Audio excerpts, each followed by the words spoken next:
I I use this phrase to refer to the propaganda, uh, which, in my opinion, costs lives. That's why I think of it as a costly association. So the association, the most common one, terrorist, therefore Muslim, which is unconscious. I do this. I used to do this when I taught psychology. I would tell my students, when you think of the word terrorist or you hear it, what do you think of?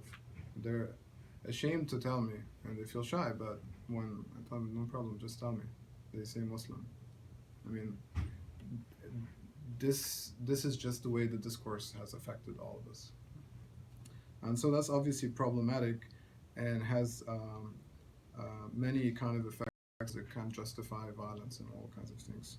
And so when I think of propaganda, I'm thinking of two specific things: repetition, which in the psychoanalytic model is tied to jouissance and the drives, and then collocation is how you put certain terms together in the same phrase or paragraph and how they get connected that way. If you repeat the same terms over and over in the same phrase, it starts having an effect. So obviously the signify war is one that's repeated quite often. Um, okay. So an example of collocation is the conservatives' favorite phrase, radical Islamic terrorism. If you remember the debate between Democrats and Republicans was about this, that the Democrats don't want to say this phrase, but somehow we can say this magical phrase.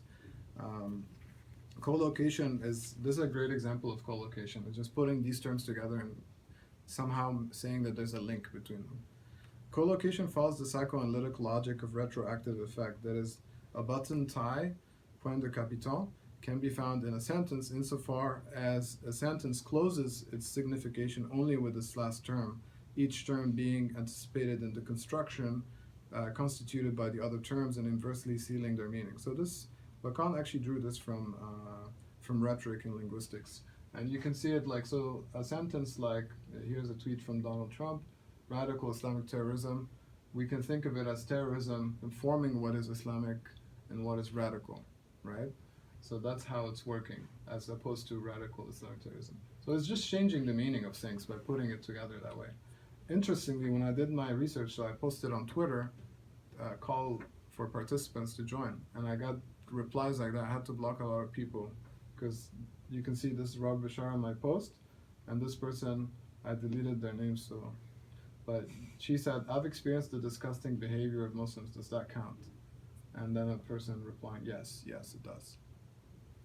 And there's a lot of that kind of reaction to the term, not really thinking about what it means, but having this gut reaction to it, right? Interestingly, this book cover, this came out in 2017. So Robert Spencer is one of the most famous professional Islamophobes. He makes a living from Islamophobia. And he has a very funny title, Confessions of an Islamophobe. So he's owning it, right? And making money from it. It's like, doesn't get more direct than this. And this was a bestseller on Amazon for a little bit when it came out. Mm-hmm. But this is professional. This is more amateur, unconscious, but obviously as a present, it has a very strong effect, right? Okay. In the above-mentioned example, terrorism is the button tie which seals the meaning of both radical and Islam as bad, evil, or violent in the following way. Paradoxically, radicalism, and this is one of the key arguments I make, or the third term of the great ideologies of the 19th and 20th centuries, may be our only hope against the conservative liberal hegemony. So I'm trying to put a spin on radical because it's been tainted with this language. And I want to say, no, this is a term that we have to stick to, we have to own, and not be afraid to use. The term radical, right? I'm glad that, Neil, in your latest article you used that. So I was happy about that. Did I? Yeah. You talk about the new approach being a radical approach. Oh. Yeah, so radical, of course, means going back to the roots, right? Okay, a genealogy of the conceptual Muslim. So my genealogy of the conceptual Muslim, and this is one of the biggest contribution, because a lot of the literature on Islamophobia, there's a lot of arguments about what Islamophobia means. And I think, like I said earlier, this wastes a lot of energy and resources, and instead of fighting Islamophobia and thinking about how to resist it, we spend a lot of time thinking about what it actually means. So I tried to contribute to this, I feel, with the figure of the conceptual Muslim. Because Islamophobia, I noticed, in my case, you could see this. I'm not Muslim, but I was affected by it. So I had to think, how does this make sense? There has to be a theoretical explanation. And so the conceptual Muslim explains this. I experienced Islamophobia because I'm a conceptual Muslim. So that's an important thing to think about. So my genealogy of the conceptual Muslim shows that the fantasy of Islamophobia predates the discourse. And this is an important difference. The signifier Islamophobia can be dated back to the late 19th century, early 20th century. So it's not that old. But the fantasy of viewing the conceptual Muslim a certain way predates that.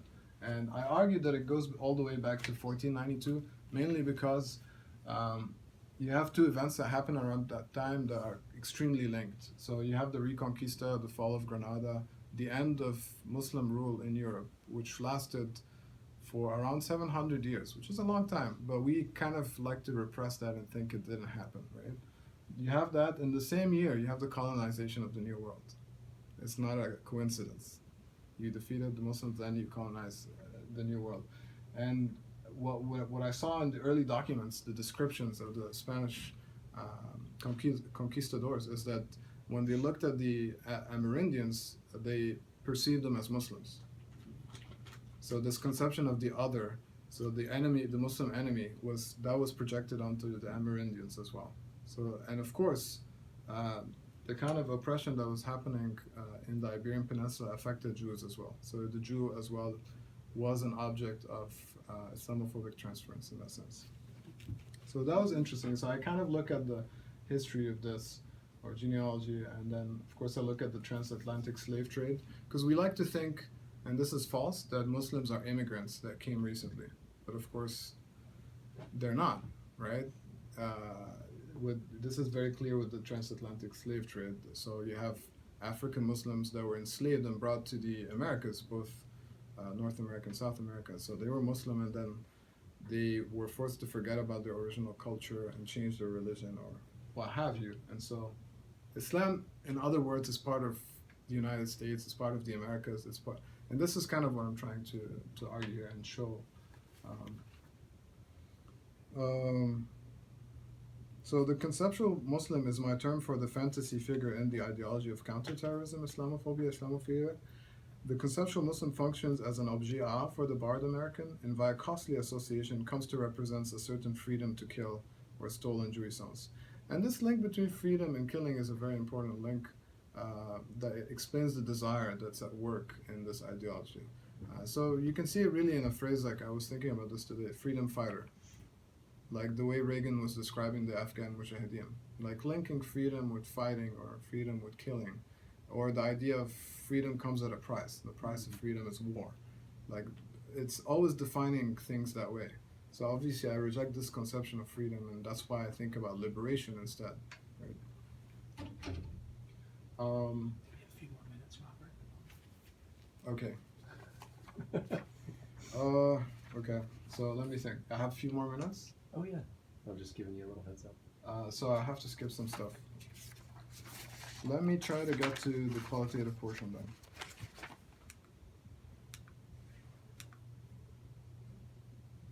The Mobius strip. That's so cool. I know. I always skip stuff that's cool. It's unfortunate.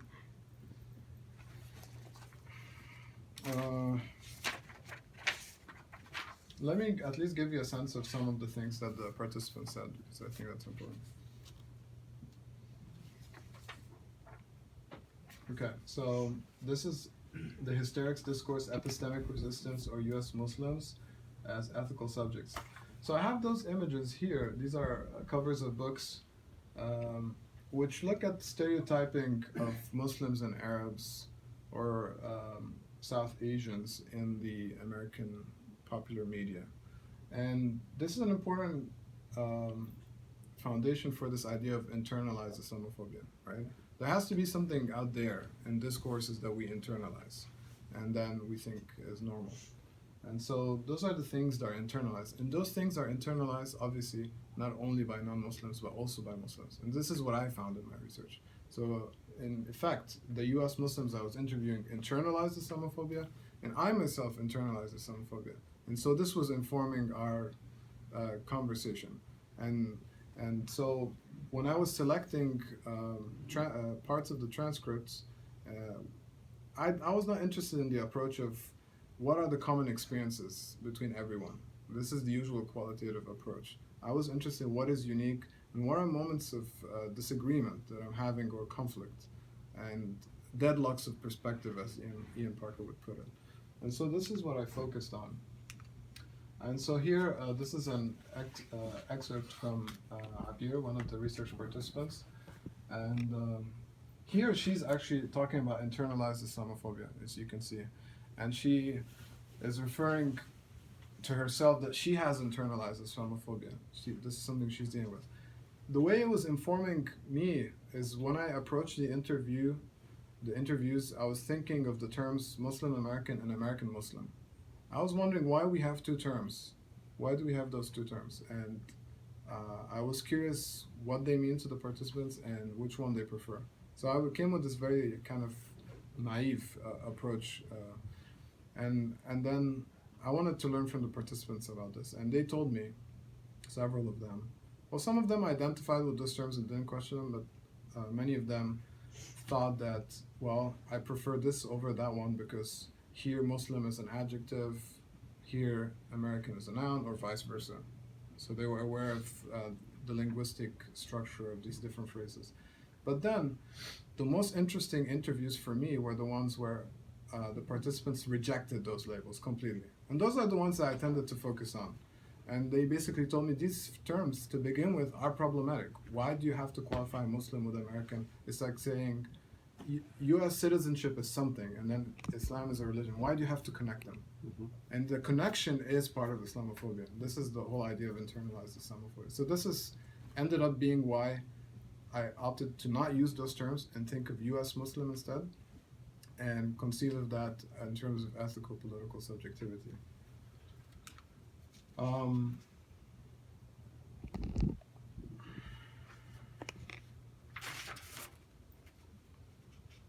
Okay, and then so here we have the idea of epistemic resistance, which is the participants developing critical knowledge of divine justice, which they use to question the big other, which we can think of as the counterterrorism, which is related to law, right? That's the connection. Whereas with ontic resistance, this is when I saw a strategy of resistance from the participants through their being, right? So they were resisting through their being. So, for example, that mural that you see here, this actually comes, I would like to emphasize this. Okay, ontic resistance is captured perfectly in the words of one of the research participants, and this came from, so Aisha said, to exist is to resist. And to exist as a hijabi, as someone who wears the hijab, is to resist Islamophobia. I asked her, where does this come from? Like, where did you hear this? And it was hard for her to pinpoint it. And I tried to look of the origin of that phrase, to exist is to resist, because I liked it. And I couldn't find an author for this phrase. It's kind of like a phrase that's commonly used by in Palestine. So the phrase to exist is to resist comes from a graffiti slogan on the Palestinian side of the Israeli West Bank barrier, which is known as the apartheid wall by Palestinians. The phrase exemplifies the Palestinian practice of sumud, steadfastness, as everyday resistance. Being samida or samid requires that one does not allow oneself as a Muslim to be written out of history. So this is the idea. And I saw it, for example, just to give you an example, here's another quote from Abir. She says, I think being visibly Muslim, I think being visibly Muslim is a good thing. Okay? So this idea of being visibly Muslim as a form of resistance, right? You don't need to go out and do anything. Just by the fact that you are Muslim and you are visibly Muslim, that's already a form of resistance, right? And this is Ahmed problematizing the terms Muslim American and American Muslim, and he says the label Muslim American is why do we have to use that? Oh, we're not accepted yet, so we have to say we're Muslim American, right? His ontic resistance constitutes calling yourself a Muslim. This is what he says, calling yourself a Muslim. Why do you have to qualify Muslim with American? Right? This calling is what Critchley characterizes as naming a political subject and organizing politically around that name. Okay, and then he also refers to internalized Islamophobia. And so you can see that this is the participants theorizing Islamophobia this way, and I use that to connect it to how I was theorizing it. So it's really connecting the qualitative analysis to the theoretical work. So this is the last chapter, so I'll end, I'll talk about that and then we can stop. So in conclusion, I'll try to consider ways out of the deadlocks presented earlier in my dissertation, symbolized by the ideology of counterterrorism, Islamophobia, Islamophilia. To do so, I will first argue for a shift from our current hate economy to an economy of learned ignorance. In other words, a shift from phallic jouissance to other jouissance, or from mythical jouissance to divine jouissance. This is also, you can conceive of it as a shift from kind of law to justice. This is how Benjamin conceives of it. The result of this change will be a new ideology or a new transmodern system, one that comprises both a counter-discourse, that is, a new master's discourse, and a traversal of the fundamental fantasy, which is a new fantasy. I'll end with a consideration of 3 practices of hope.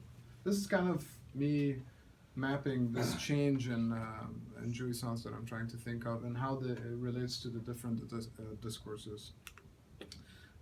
Okay, the 3 practices of hope are politics of resistance, adversarial aesthetics, and ethics of liberation. These practices of hope are counter-hegemonic strategies against the discourse of counterterrorism with its violent politics of fear, the fantasy of Islamophobia, Islamophilia, with its oppressive aesthetics of hate, and hegemonic subjectivity with its liberal conservative ethics of freedom, respectively. And this is a summary of the different discourses and how they relate to what I'm doing. So adversarial aesthetics, which is the one I want to highlight, adversarial aesthetics literally utilizes the audiovisual medium against the audiovisual regime of Islamophobia, Islamophilia. In other words, the key to disrupting Islamophobic representations in the political media complex is not through Islamophilic ones, but through real representations of mundane Muslims.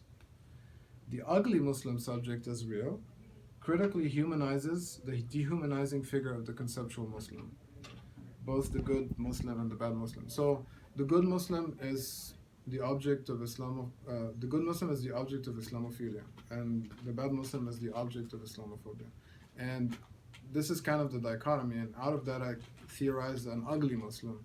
And the ugly Muslim is like basically all of us, right? So ugly is like the state of things. Most of us are ugly because just humans are that way, okay?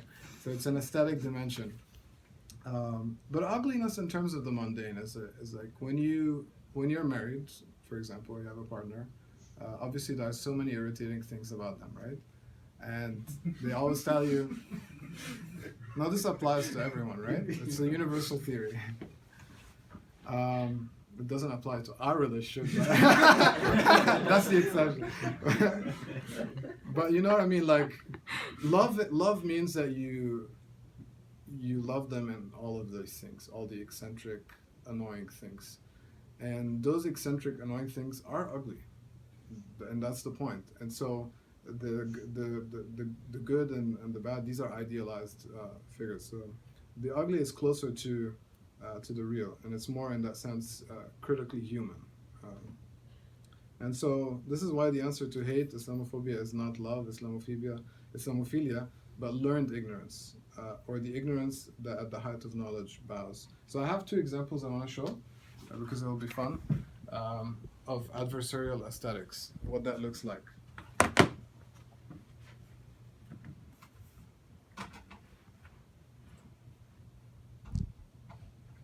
So the first one is from Basil Yusuf, who's an Egyptian satirist, and this is pretty funny. So check it out. So he actually was a very famous comedian in Egypt, and he had a very popular show that was watched all over the Arab world. But because he's very politically active, he's now in exile in the U.S. and he can't go back to Egypt because he's critical of the current regime.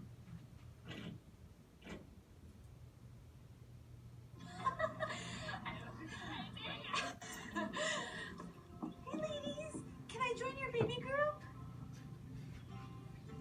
Hello. Assalamu alaikum. Hi. Tired of wondering just how Muslim your neighbors are? Sick of being nervous around everyone?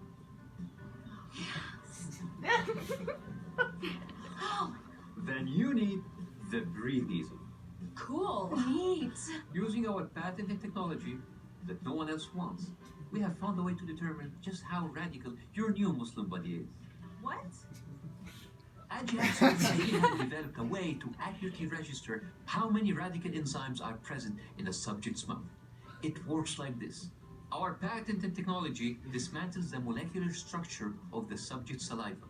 You see, every time someone says "Death to America" or "Al-Mautu America," it leaves a microscopic footprint on their cells. The Breathe Easy measures that footprint.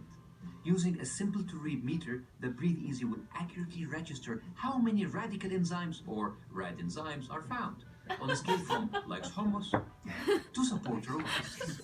The readings are precise, more accurate than a drone strike.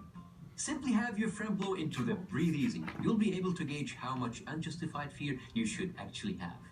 Hey Gretchen, do you mind? Sure. Great. Okay. Oh! Hummus!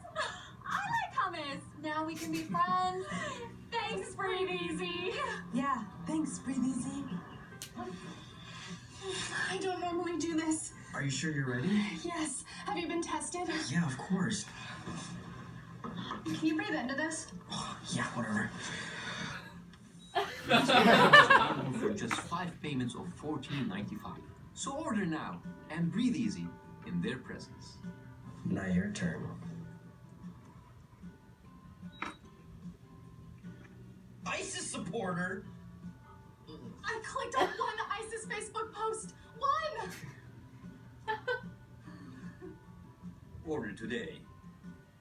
Warning, the side effects of using Breathe Easy may include, but are not limited to, headaches, tunnel vision, unexplained friend loss, supporting Trump, depression, isolation, paranoia, mild irritation of the eyes, severe irritation of your friends and neighbors, open mouth shower crying, loss of a job, sudden urge to fly a Confederate flag on the back of your pickup truck, diarrhea of the mouth, and anal leakage. Order in the next 5 minutes and we'll throw in Jihad Solutions home waterboarding kit for free. Thanks, Breathe Easy.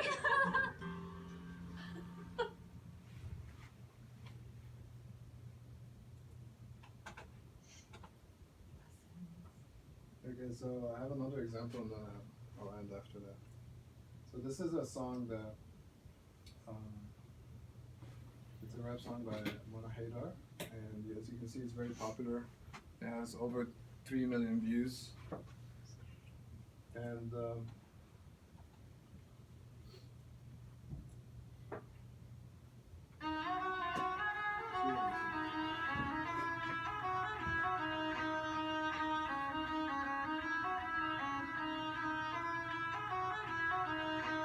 What the hair look like? Bet that hair look nice. Don't that make you sweat? Don't that feel too tight? Yo, what your hair look like? Bet your hair look nice. How long your hair is? You need to get your life. You only see Oriental. You steady working the dental. You popping up like the lip and on your mouth like a treadmill. At your exotic vacation, I'm bored with your fascination. I need that paper, paper, paper. If you want education. All around the world, love women every shade of hair. Be so liberated. All around the world, love women every shade of hair. So even if you hate it, I still rap my hijab, rap my hijab, rap my hijab, rap my hijab. Be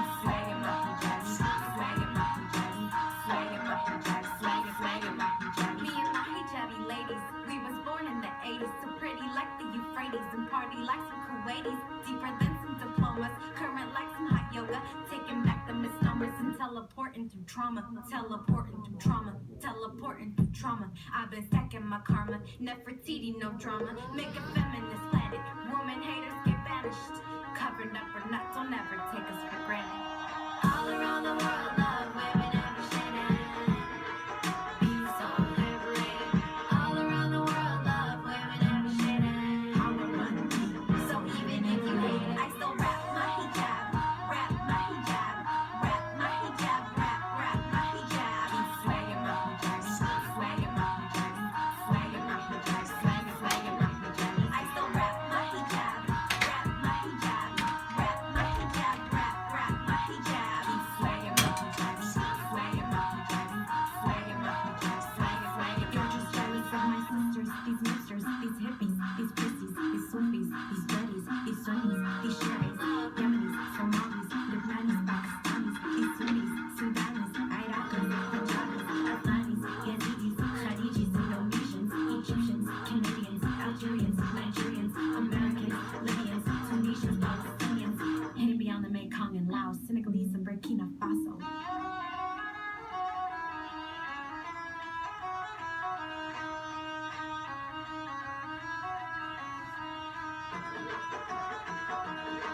I still rap my hijab, rap my hijab, rap my hijab, rap my hijab. Keep swagging my hijab, swagging my hijab, swagging my hijab, swagging my hijab.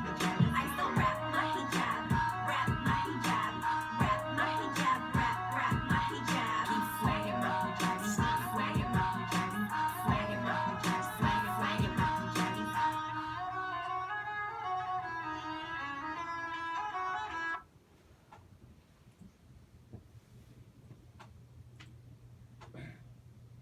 Okay, the conclusion. And then.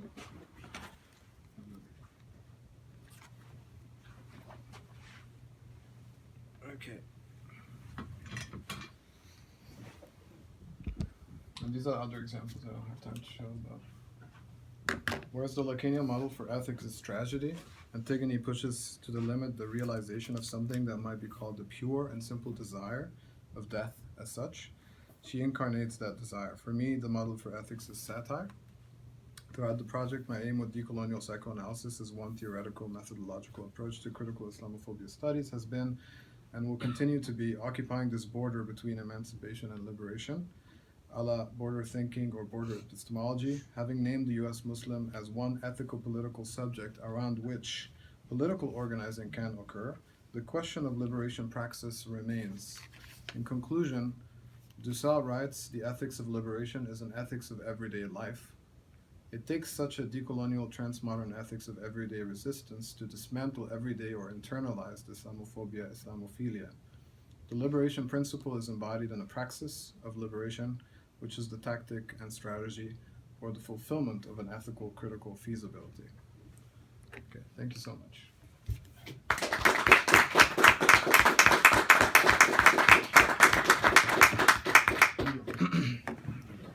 Sure.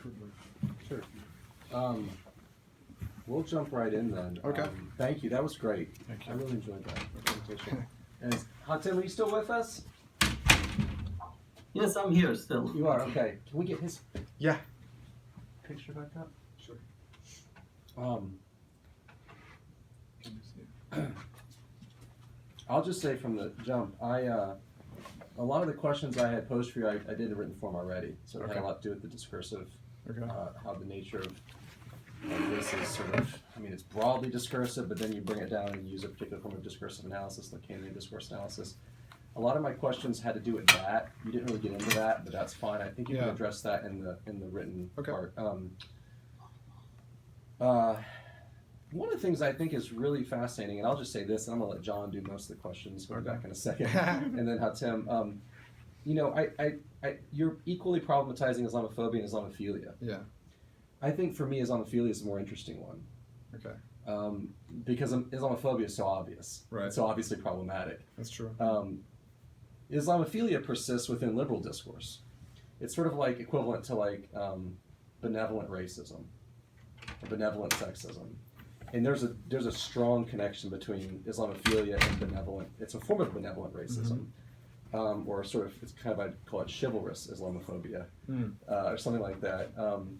One of the avenues I'd love to see you explore more, and I don't know if this was in the data or not, I noticed it a bit here in one of the examples you had up, was I'm really curious as to know how subjects even are aware of Islamophilia, and if they are aware of it, do they resist it, or do they embrace it?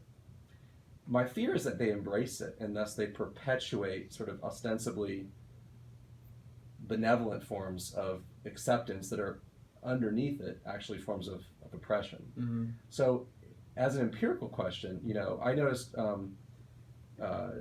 when one of the respondents, they talked about being visibly Muslim, and she said that was a good thing.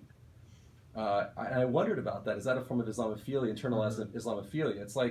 It's like me saying to people who are gay, you should just go out there and be gay, like do your gayness, like be openly gay, rather than saying just be yourself. I mean, if being gay is your thing, then if being straight, but like marking it as like be gay, it's cool to be gay. Right.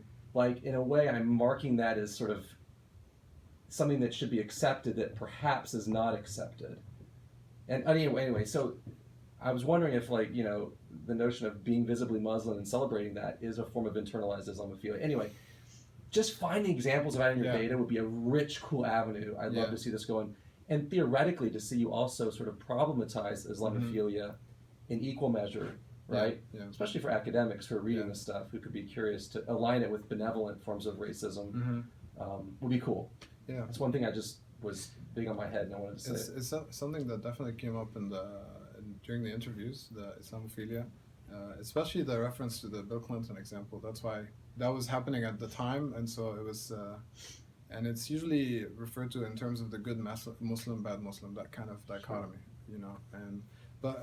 so there's the response usually to Islamophobia of trying to present yourself as good, and trying too hard, and so that, in my opinion, it could work, but it's problematic, and so the examples that I showed with the videos is the more radical approach, which is, this is how I am, this is who I am, and this is it, and it might have an element of satire to it, or it might just be a form of political activism in your face, and you do with it what you want. But the Islamophilia, I tried to connect it to so the part where Zizek, and this was helpful when he talks about postmodern racism. So that's the connection I make. And he connects it to multiculturalism and liberalism and all of that. So I theorize it in that sense, in terms of postmodern racism, but I go a little further in the sense that Islamophobia and Islamophilia transcend racism because there's an intersectionality of struggle. So it can be gendered, for example. It's not just necessarily about race. This is why I conceptualize it in terms of oppression, just different forms of oppression. But it would be interesting to just focus.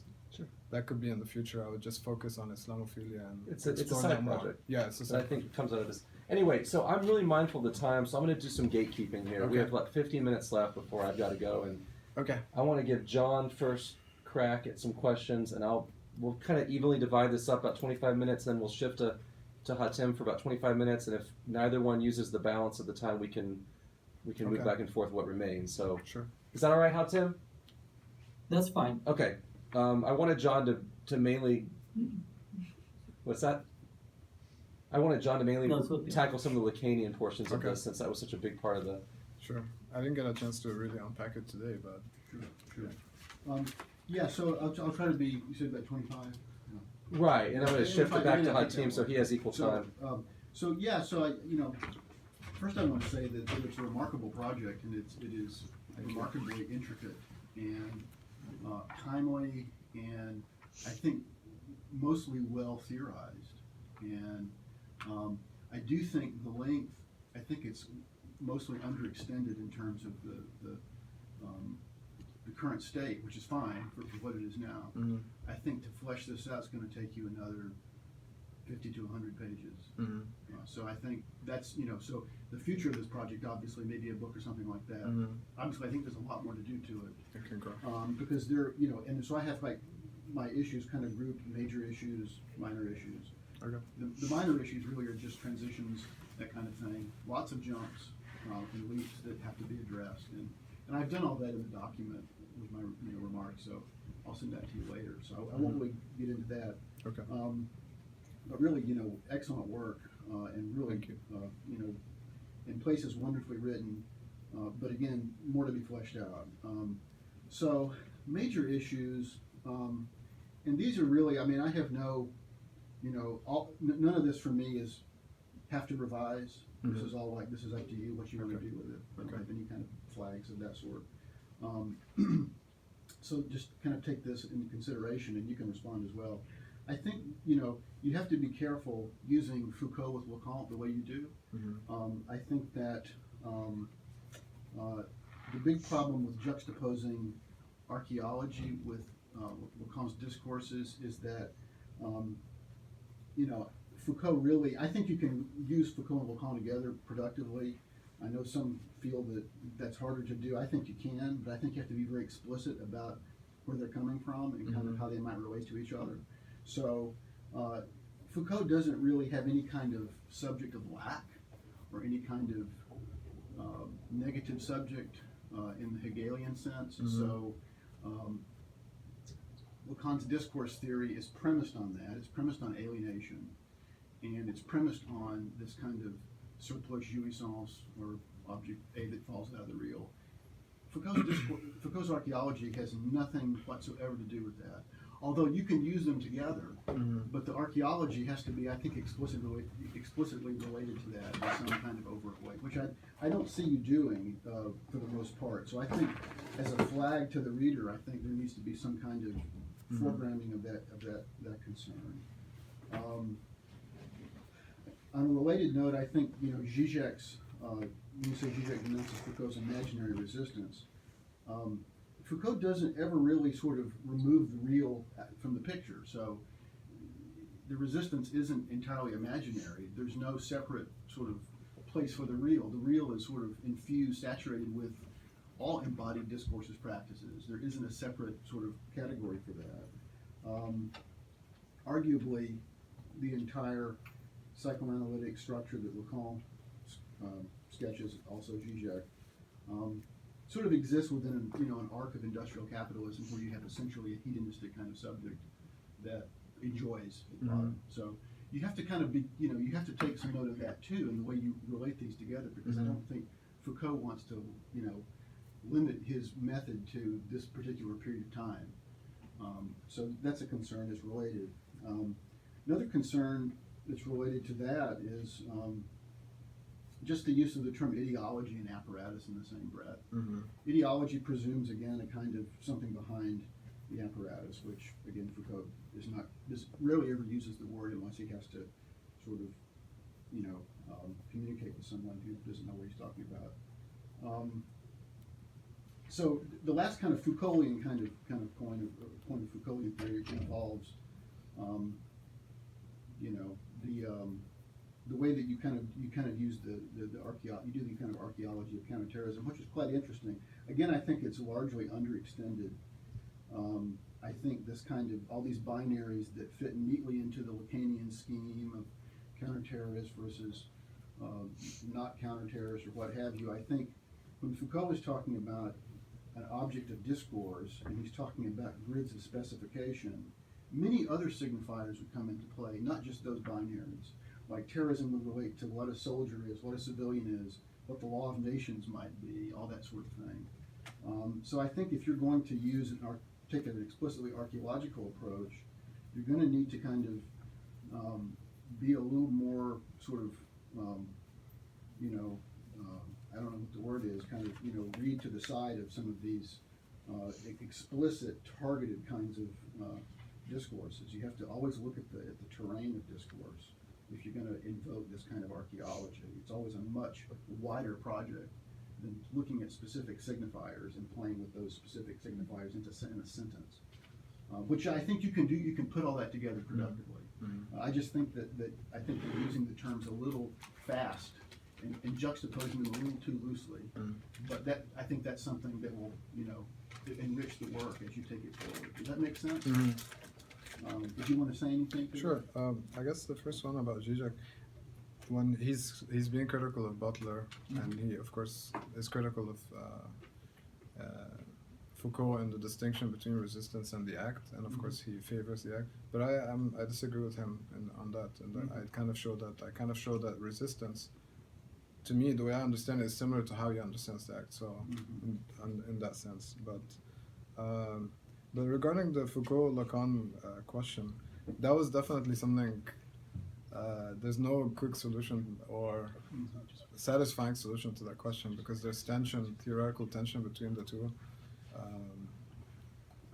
But the interesting thing that connected them is like, as I mentioned, like when Lacan did his 17th seminar, it was kind of a response to the archaeology of knowledge. Sure. And so, and in that sense, that's kind of the link that I think, obviously I do it from the perspective of Lacan responding to Foucault. So obviously I'm unfair to Foucault, and I agree with you on that. No, I mean, that's well taken. I think that you know, you do have to kind of choose which view that you kind of privilege, and I think that you're implicitly privileging the Lacanian, which is fine.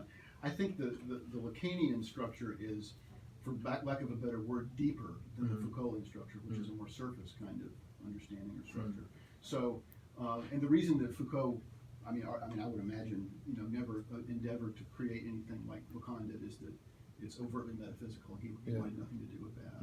So anyway, but that's okay. I think you can do the project. I think it's an interesting, as long as you're kind of, you know, clear about kind of the way you're using it. Yeah, but I did like Foucault provided me with tools for historicizing that I appreciate, and that's why I use them.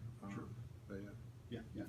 Okay, so in the interest of time, so getting to the more sort of overtly Lacanian kind of pieces, one issue, and so you're well in line with a number of scholars, Ian Parker especially, Pavon Cuellar, who do a kind of Lacanian discourse analysis, and that's obviously kind of a burgeoning area, has been for a few years, and that's exciting. And I have to be honest. I've kind of tried my hand at it myself, and you've contributed to it. I've contributed to it, but maybe we can't take these things back, but but I'm not saying I would take it back. I mean, it's staying on the CV. You can't give those things away. You need those things for promotion. So, but I mean, it was. I did that work in a period of my sort of career where I was exploring and kind of trying things on for size. What's that? Don't apologize. Well, no. So, but so, and it's fine. I think it's a worthwhile project, and this is a very, I think, interesting endeavor, and I know that it's going to be. It has a magnificent future. I know that. So, I mean, that said, I think that there is a major question about the use of the Lacanian, and I think this is another thing to address, not to sort of deflate what you're doing, but to address it, so the reader has some understanding. I think of that you're kind of you're well ahead of the reader on this, which is that some Lacanians question the use of these formulations outside the clinic, and the reason they do, I think, is because the formulations are premised on a kind of Oedipal struggle and a specific cut into the subject of these signifiers. And in order to get, for instance, at the subject's object objet you would have to really follow a trail of signifiers that is really specific to the particular subject. Now, the way that and Lacan's material on the discourses, I mean, in some ways, all these seminars are kind of clinical. I mean, they're meant for training, psychoanalysts. They're not really monographs. So these are, in a sense, his secret clinical notes that he's sharing with the world on how he operates in the session. So now, the example that Chris and I were talking about, I mean, we were talking about this issue before about kind of the discourse, because you use that in your dissertation as well, is that, if you think about something like, a congressional act, so you have hundreds of people who are coming together to do something, and the words they use has a certain collective significance. There's an ideological dimension, if you want to use that word, or a discursive dimension, and then there's a kind of more personal, idiosyncratic, particular kind of reason why any particular person is doing it according to their own desire, according to their constituents' desire, etc. So how you align all those objets, how you align all of those forms of desire and claim that it's part of some kind of sort of unified social desire, objet, that's kind of an open question. It's how you do that. And if you can do it, and I like the idea that you can, and I think it's really a cool kind of excursion, then how do you read the objet? I mean, how do you read text or listen to data or listen to discourse that participants are giving you and know when you've hit the reel? You know, can you read disembodied text and know when you've hit the reel? I don't know. You know, so that's a question. I think it's the biggest question to me theoretically in the dissertation. Can I respond? Sure, go ahead. Yeah. So yeah, the question about like some of the theory being for the clinic as opposed to anything else. So that's why I preface in the beginning say I'm not a clinical psychoanalyst. I'm using what Brocker calls psychoanalytic cultural criticism. So it's in that sense. But Parker, and he makes it like, I think the key distinction for me is transference. Like, and he wrote a whole article about this, that transference is the really one key concept that cannot be outside the clinic. And so a lot of the especially the Kleinian approach to discourse analysis, they use transference as a concept for theorizing the relationship between the researcher and the participant. Right. That's very problematic, and I never do that. So I was extremely careful not to use that concept, but Right. I feel like there's more room for using the other concepts outside the clinic. That's one point. And a key article for me was the one about using these themes empirically and testing them in qualitative research. And so that was a point too. Now the question of the objet, I feel like the idea of the conceptual Muslim, like that I use, for example, in the War on Terror discourse, and it's so broad, it's broad enough that it doesn't really pin down.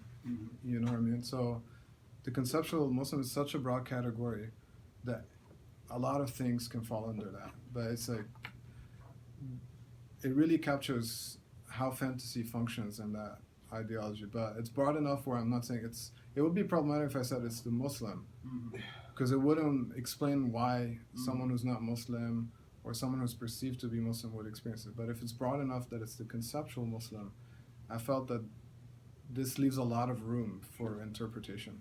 I actually think that this is an interesting point that needs to be theorized. Yeah. If you're going to continue to use this. I mean, when I say you, I mean you all. Yeah. Doing this. Right. So I mean, Okay. I think maybe that's something to at least consider taking up as part of your work. I don't know. Okay. That's a question. No, I agree. So and that's the other just related thing. That's just a quick point that Ian Parker's kind of scaffolding of this. The way he defines Lacanian discourse analysis. Formal qualities, anchoring representation, agency and determination, the role of knowledge, positions in language, deadlocks of perspective, interpretation of text and material. Those are the seven elements that get repeated through all these articles. I don't know how that's different from deconstruction or some other approach. I think the Lacanian approach has to bring something else that is grounded in the real. And, and how you ground that in the voice, I think in the voice is probably the key, and that's going to be not something you can do in And the gaze too. Right, and the gaze as well. Right, absolutely. So, the conceptual Muslim, which you just touched on, but just to kind of like pass over that, I think that's really interesting. I started to see what you had in mind as I read it over and over again, and kind of got kind of the feel of it. At first, I was kind of shocked that you would use anything like concept as objet, right? Because it's specifically not conceptual, So right. it's something that results in a concept, in a sense, but it doesn't start that way. But I know that the limitations of language require that you name it somehow. Yeah. So it's fair to do that. It's confusing to the reader. I mean, it is, but I felt like it's like it was hard to find something to like that, but that's the one that really made the theory stick in a way. Sure. So, And I thought in the end, after I got over my resistance to it, I started to sort of like really appreciate the thought that you It might be too ideational, like the term concept or conceptual, like yeah. how to get away. Yeah. But it has a basis in Zizek's work. That's why I use it. So he the basis for it is, of course, his theorization of anti-Semitism, which is kind of foundational for my work. So he talks about the anti-Semitism is not about Jews or what Jews do or what they don't do, but it's about the conceptual Muslim, as a conceptual Jewish. So that was the basis for me, and that connection between anti-Semitism and Islamophobia is an interesting one. Sure. Yeah. Sure. And another sort of So piece of work to do. yeah. And the other another point in the sort of under the Lacanian umbrella is you're talking about the Islamophobe traversing the fantasy, and then at one point Earl Ensing attempting to kill the terrorist or conceptual Muslim, and that to me kind of was a little jarring because I imagine the traversing the fantasy would be beyond the actualization of that. It would be kind of the for lack of a better, a kind of getting beyond the fantasy of something like that into something else, which I think later you use it in that way as well. Yeah. Well, I was trying to, because I felt compelled that I have to theorize why, because Islamophobia is such this huge discourse ideology that's informing all of us. Why certain people act on it and that's what I was trying to get at. Well, I think the difference is for me is that and that's the problem that patients in the clinic have traditionally is that they continue to act out a fantasy as if they could actualize it. Right. So when they traverse that fantasy, then they're no longer living out the fantasy. Right. So I don't know. If you want to continue to use that way, it's fine with me. It's just I think it's a wrinkle that you might iron out, perhaps. Yeah. Sure, I'll think more about it for sure. Okay. Yeah. And you talk about sort of the and this is I think a point of fertile fertile analysis that you engage in, which I appreciate. But it's also a little. I think there's some there's kind of danger to the theory almost in a way when you talk about sort of for U.S. Muslims in contrast to others, there is an other of the other in Lacanian terms. So Lacan's entire sort of edifice is kind of, despite the jouissance, the jouissance of the other, as opposed to phallic jouissance. It's still kind of premised on castration. So how that sort of enters into this picture, vis-a-vis the U.S. Muslim who has access to some non-phallic jouissance, is an interesting question. I think it's obviously part of exactly where you're headed in this, but it also paradoxically damages the Lacanian theory as it heads in interesting directions. Yes, I was. Miller obviously was helpful in that conceptualization because he talks about how in the first 5 seminars, Lacan had 2 big others, and then he abandons that from the 6th seminar. But I was using a model of the one big other, and it didn't work because it didn't explain to me where the Arabic signifiers are coming from. Right. They're obviously not coming from the counter-terrorists, and there was a sense of jouissance in bringing them into the interview, and that's why it's a big aspect of this in the transcription, the actual Arabic signifiers and the kind of enjoyment in just saying them and naming them and all that. So that's when I kind of started thinking about the big other, which is he abandoned it. He abandoned this idea of 2 big others, but I kind of revived it, and then I connected to Dussel was helpful in that, like his theorization of the transmodern being exterior to modernity, which is different theorization than saying there's the pre-modern before modernity, there's postmodern after. This is saying that there's a parallel universe out there, which is not considered from the perspective of modernity, and perhaps this is where I kind of bring in the other big other. Yeah. Right, that is not barred. Is also barred, and I say that, but it's a different. It's the other of the signifier as opposed to the other of the law. So the other of the law. So the counterterrorism informs our desire, and this desire for freedom and put between parentheses, to kill, because of that connection between freedom and killing. But then there's the other barred other, which is the other of the signifier, and that's where all these Arabic signifiers are coming from. So it's still barred because it's language, but it's kind of language versus law, and the enjoyment from language versus the kind of enjoyment we get from the desire of in the ideology of like counterterrorism. So it's like something outside of this ideology. It doesn't mean that it's not barred. It's just it's barred in a different way, maybe. Yeah, I think that's something to Yeah. to theorize about, sort of, because I would imagine that I don't know. I mean, I don't want to imperialize Yeah. psychoanalysis as an imperial force. I mean, Exactly. But on the other hand, I mean, if you're using the Lacanian theory sort of universally, then any kind of theological system is going to have Yeah. a kind of law. Yeah. It may have some other jouissance that is accessed differently, that is maybe via the signifier or something, but I don't know how And you that's get why that. I talked about the Islamic eight, Mhm. like I call it the Quranic other, right? Mhm. And Quran means reading or recitation. That's what it literally means.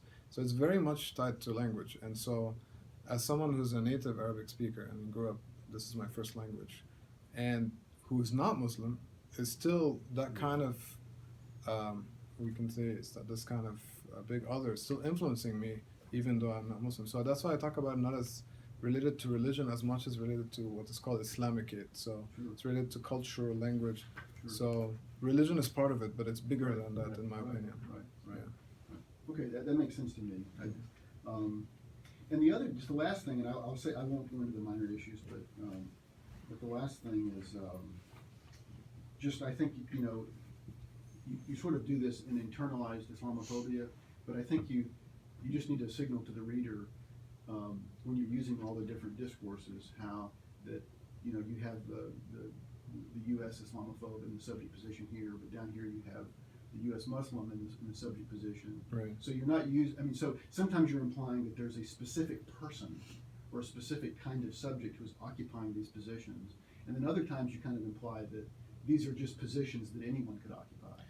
Well, the idea here is, so if we look at the war on terror discourse, for example, and the kind of fantasy that's underneath that, which I talk about as between like the barred American and the conceptual Muslim. Mm-hmm. So this is a good example of how internalized Islamophobia works. Like the U.S. Muslim is split in that way.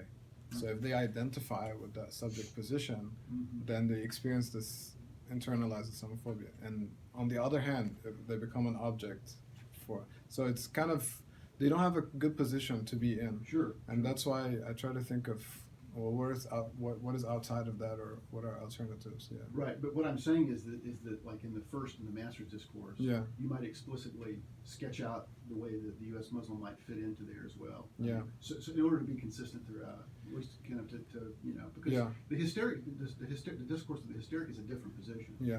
So Yeah. it's a much more challenging position. Yeah. And you have rightly put the U.S. Muslim in that position, Yeah. as well as in the analyst position too. I mean, positioned it well in that, Yeah. in that discourse. But I think you just have to be, and you don't have to like go through and do every potential Yeah. permutation of this. But I think it would be, for the reader, it would be helpful to kind of have a flag that, oh, here's the way I'm doing this, because otherwise it's easy to kind of sort of falsely concretize, according to some sort of imagined scenario I have in my thinking about whatever's going on, as opposed to keeping it at a structural level. Does that make sense? So for example, when I talk about the barred American, the conceptualism, you don't think that's clear to show that there's the splitting, which is a function of internalized. Which discourse are you talking about? That's the master's discourse. Yeah. Right. Well, I suppose, but you're talking about the Islamophobe, like killing, for instance, and Right. and you're sort of really putting it in the position of a specific historical subject as opposed to as a position. Right. The driven Islamophobe. Right. Well, it's, I guess the way I would think about that, it's almost like they're sort of sucked into that Sure. Yeah, discourse, right. and they do this, and it's possible, I guess, that a Muslim would do that. I mean, Right. as a function of internalized Islamophobia. But I just try to imagine, that scenario is just imagining why certain people, Sure. why certain people perform hate crimes or something Sure. like that. Sure. Well, I mean, the way you have laid out is fine. It makes Yeah. perfect sense to me. It's just that, you know, again, I mean, as The general versus like the Well, just- particular and universal. I think just to be more explicit about Yeah. the way that you're using the structure, you know, not identified with any particular person, Yeah, but yeah. as a structure that many of us, because for Lacan, I mean, It you is know, more a hysteric structured, could find itself in the discourse of the master or the university. Right, right. It doesn't change their fundamental structure clinically, Right, right. but they could inhabit different Okay, discourses. I see what you mean now. Okay. But quickly, like I completely don't think about the clinical structure question, and that's something I tried to mention. Is that for me, I take it as structural positions, but not clinical structures. So when I say hysteric, Right. it doesn't mean that they're hysteric in a clinical way. Well, But yeah, that's- yeah. But that goes back to the other issue. So That's it's just something outside the clinic, You're yes. gonna have to grapple with as you take It's this just, forward. it's a non-clinical. Yeah. So anyway, Thank you. thank you. For the sake of time, I want to give Hatim the balance of time here. Okay. We can't hear him. We can hear. How do you unmute? Maybe Just a it's second. That's good. I don't know how to do this. Maybe it's not. Okay, muted. I'm here. Oh, no, There no. you are. Okay, we can hear you now. Yeah, so I said I'm not gonna make any comments about the theoretical and the psychoanalysis, that's not my area. But I want to take possibly systematically some part of the thesis. Okay. To begin with, I think the work on making a link between Idris Said manifest Orientalism and latent Orientalism and Freud, I think this area should have been expanded a little bit more. Because there's a lot of things in here to unpack, and specifically how, since later on you deal with the conscious and unconscious Islamophobia, and both the professional and the amateur. Mhm. I think this area would be really an important area to expand and bulk it up, because I think this touches on the unconscious outside of the professional Islamophobic industry, because they're working on that particular segment, and I think I could see it's just a chapter on that Yeah. by itself. And you've written about this, Dr. Bazian, very well too. Just to, Yes. yes. The other part on, I think, on page, let's see, page 12, about the racialization of Muslims. Uh-huh. There was not much on that process, and I think the thesis would benefit, and again, maybe after the revision, on a little bit more and include work on racialization, maybe Michael O'May work on racialization, that would be really good to include in there.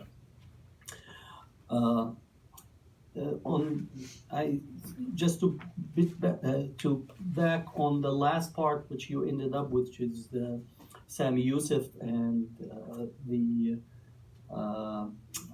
the second video. Yeah. And here I raised a question about hyper visibility for Muslims and hyper Muslimness, in the sense that is it really an actual response or an actual resistance, or is it creating that it's almost a performance of Muslimness and get to reaffirm the Islamophobic discourses in general rather than alter them and challenge them. And this is gets them to also the use of the ugly. And I think you're working on the good, the bad, and the ugly movie. Yeah. Here. So it is still constructed in the negative. So is the ugly is indicate the regular everyday person? Because I just in terms of framing, nobody would define themselves I'm everyday ugly. So maybe a rethinking of that concept in there. And then on the use of comedy and humor, there was a piece that was published in the Islamophobia Studies Journal on whether humor actually does erase or change stereotypes, or actually gets to create them more fixed. Yes, there's a laughter on it. And again, the persistence of anti-black racism, even though that humor has been used extensively. Humor of the Jewish community in relations to attempt to deal with anti-Semitism, but anti-Semitism is still firmly established. So just that work on the theory of humor and how humor possibly can function in here. In terms of your the chronology of terrorism, I think in here it's the chronology is only thinking of non-state actors, and in here whether state actors that are engaged in terrorism and violence, the concept of state terrorism, and how we could actually not reproduce the same state actors' definitions and engagement, because again, the state wants to have exclusive right to the use of violence, and as such, it draws a trajectory that only posits terrorism and violence in relations to non-state actors. So maybe in here, some work or some more engagement on that. Let's see what else in here that I have a note on. Also, just I'm jumping on another piece in terms of your interview with the white American, was it? Yes.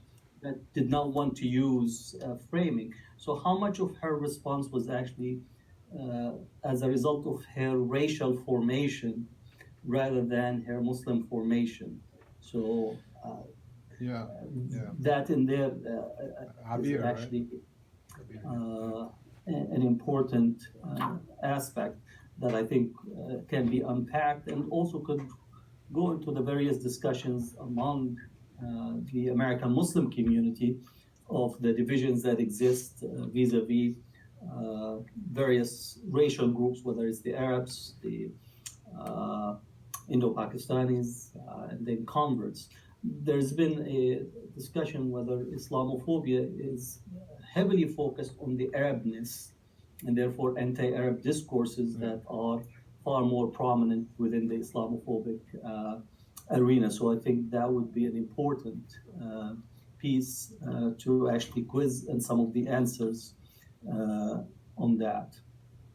One other piece, also you're thinking of Islam as a metaphor for the Orient, and I think that you could loop it back to 1492, because the conceptualization, again, linking Edward Said's Orientalism to 1492, and Islam as the metaphor for the Orient, and then Edward Said expands it in this notion. So I think it's an important shift in there to undertake in that work. Let's see, I have other notes in the other parts.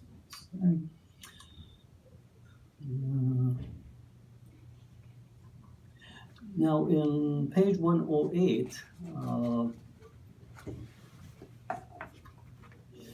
I said, let's see, the ethics are in here, and you're essentially saying that Muslims question the authority of the master, which is an important conceptualization. How do you delineate between Muslims who wants to adhere to the law while at the same time want to assert a particular resistance? So how they navigate conceptualization of their existence in, let's say, the United States or even extended to Europe, while also thinking of resisting the authority of the master in here. So that's, I think, an important distinctions to be read. Let's see. Now on Abir's interview, also on page 111, I wrote, Could this also be read that Abir is not open or direct in communicating or commenting about the wall? Because you indicated that possibly speaking about the wall that is being to build on the Mexican border. So is her comment essentially she doesn't want to confront and oppose, and therefore is there in here the editing and the monitoring of the self that is taking place, and therefore internalize Islamophobia by actually becoming your own censor. Right. So I read this as engaging in self-censorship. And I think in here, some of the questions that are being answered, there is an aspect of the impact on the Muslim subject himself. And this is related again to the whole attempt to try to think of Islamophobia as a acting on the subject and affecting or impacting their own engagement in civil society. And that's also in page 114. I said this is an important concept, which is internal racism, that should be developed and to use in relations to the Muslims in the current period. Last issue, I think the question about humanizing the human, which is, I wrote a note in here about the public discourses of humor and other. It's actually trying to humanize the human, which itself is a dehumanizing act.